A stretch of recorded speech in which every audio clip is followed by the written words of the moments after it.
What's up guys, Daveinator1, 2 and 2, and today I got a card discussion for you guys. It's actually from the new cards from the new, what the hell is it called? Raging Tempest or whatever? The new OCG set after Invasion of Venom. The archetype I want to talk about is the new Isprit. Isprit? Isprit. Urspurt? It's missing a vowel. They're a spirit-based archetype, which is really cool because it's probably my favorite set of cards that's ever been made in the game. They all have really cool effects, and back in the day a lot of them were very powerful effects, and some of them are still really powerful effects, balanced by the fact that they return to the hand at the end of the turn. An overall really neat set of cards that I really wish got to see some more play, because they do have some fun little things that they can do, like abusing the normal summon, having a semi-decent rank 4 engine, as well as some really cool boss monsters. But anyway, let's get started and look at some of the newer cards of the set. The first one is a generic spirit, but it's kind of built in order to be support for the new Isprit set of cards. The one thing I don't like about spirits is I can't pronounce any of their names, so bear with me here for 1 second. Oh boy. Kawanokami. Kawanokami. What does he do? Cannot be special summoned like any other spirit, and at the end of the turn, if he was normal summoned or flipped face up, he returns to the hand from the field. But the thing we care about is his specific effect, which is, during the turn this is normal summoned or flipped face up, you can target one monster your opponent controls and it becomes a spirit monster, which is really interesting because that makes things like Legacy of Yatagarasu actually draw you 2 cards instead of 1, and just kind of gives you some very interesting things with some of their equipped spells that are like super old and other crap like that. But what we really care about is the second part. During the end phase of the turn, you return that monster that you targeted to the hand as if it was a regular spirit monster. This card is really cool because the first thing that comes to mind with this thing is kaijus. I've always wanted to make spirit kaijus because there's tons of synergy there, but Yusenjus, for the most part, have replaced spirits as that kind of bounce at the end of the turn, techie effect monsters, because of the fact that they can daisy chain and they're all wind and they have like Divine Wind Valley and all that other hooey. Less restrictions and they're overall better cards. However, this does propose a very interesting solution to my little spirit kaiju problem. Because when you give a kaiju to your opponent's side of the field, and then you get to play your own kaiju like Gamecill, oh, Gamecill's great, he just negates everything, except the fact that the one you gave your opponent's probably just gonna jam over him next turn, so the issue is getting rid of what you gave them. This thing would send it back to your hand, which is amazing because you don't lose any advantage that way. And then you can run really annoying, trolly crap like Summoning Curse. So overall, he's basically comma 1 for spirits. Excellent. Now that we got the generic spirit out of the way, we do have the no Ispurts, Urspurts, and we'll go over those as well. Ispurt Bird, Kanagi Tsuru, Surwurt, these are a nightmare. What does it do? Once per turn, if another spirit is normal summoned or flip face up, you draw 1 card.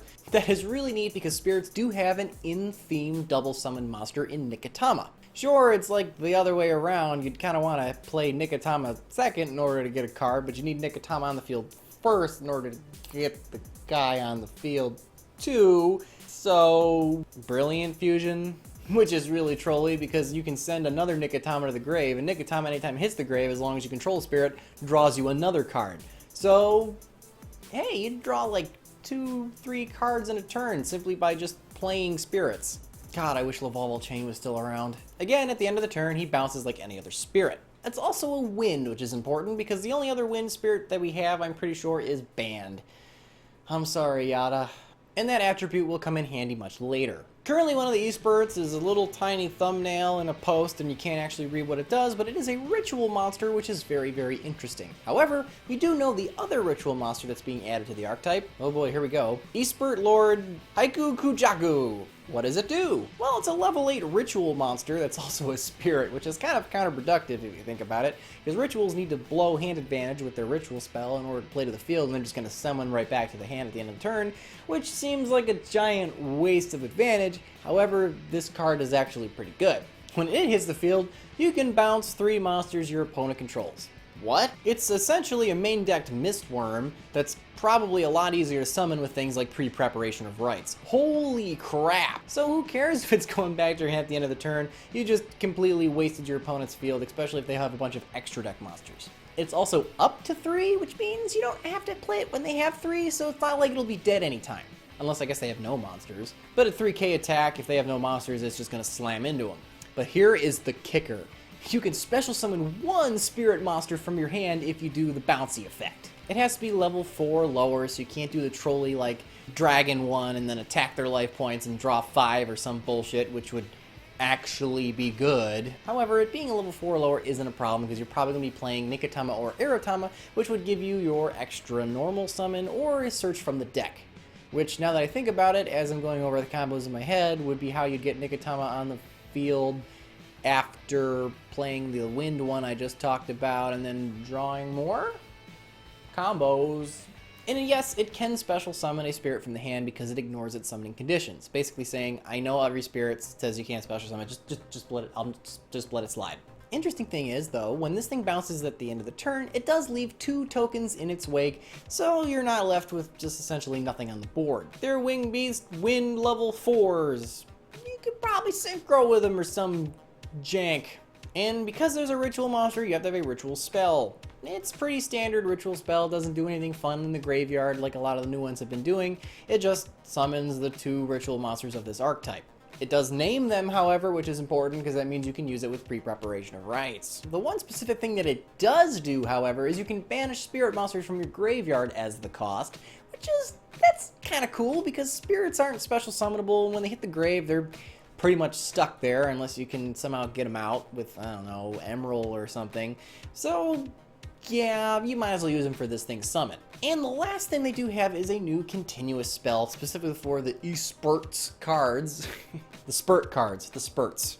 Called Earth-Spurt Power Spurt. E-Spurt, E-Spirit Power Spot is a continuous spell that has 2 effects. You can only use the second effect once per turn. The first one is all your spirits gain 500 attack, which is cool because most spirits are pretty weak in that respect, except, what is it, Yugioh, which is at like a 1900 beat stick, that's okay, I guess. So attack boost is always welcome.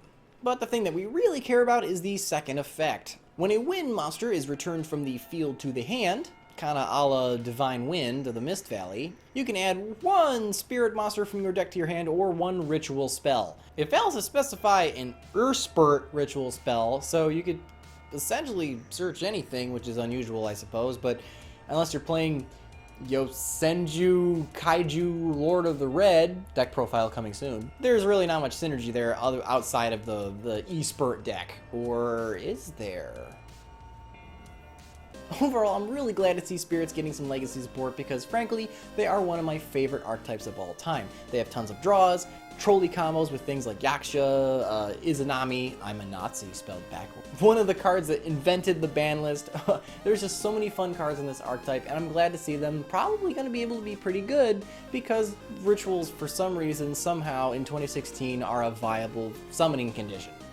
But anyway, guys, let me know in the comments below what you guys think of the new ritual cards and the new spirit cards, the spirit ritual cards, if you will. And as always, if you don't troll the meta, who will? I'll see you guys next time.